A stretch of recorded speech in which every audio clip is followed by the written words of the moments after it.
Cəmit silimdə da. Bu paltarlarla sən onunla idin, yalan demə mənə. Kimi deyirsən?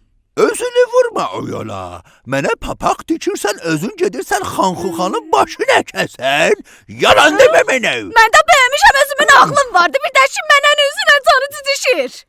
Söz bu da əlindən xata çıxar, mirasımızı batırəsən.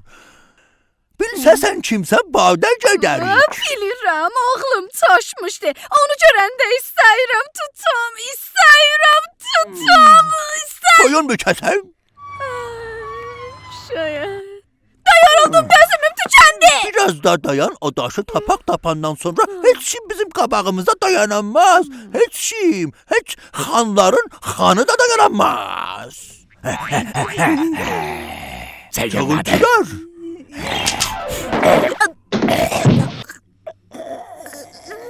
El deme, yedi kişiyle indi gelenler.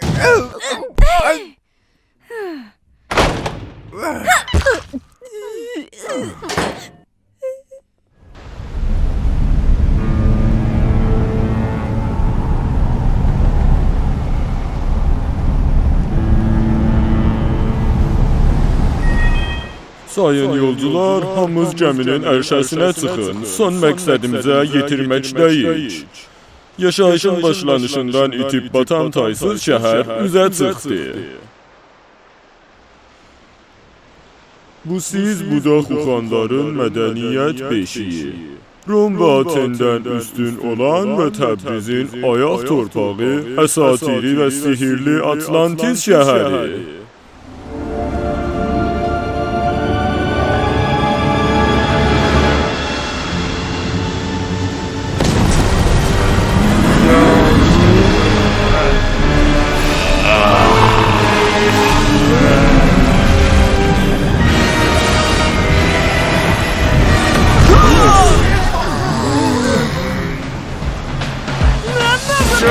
Nə haldayam əziz, sənsiz olmuşam məriz.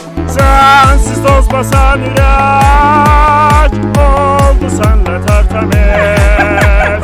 Gəl dolan dənizləri, ol dənizlər əpəri. Ay suya düşən kimi, sən də gəl bizə bəri. Gəl dolan dənizləri, ol dənizlər əpəri. Ay suya düşən kimi, sən də gəl bizə bəri.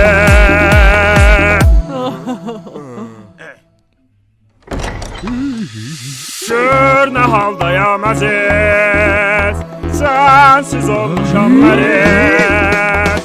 Sənsiz toz basan ürək, oldu sənlə tərtəmiz. Gəl dolan dənizləri, ol dənizlər əpəri. Ay suya düşən kimi, Oyna beter yerdi.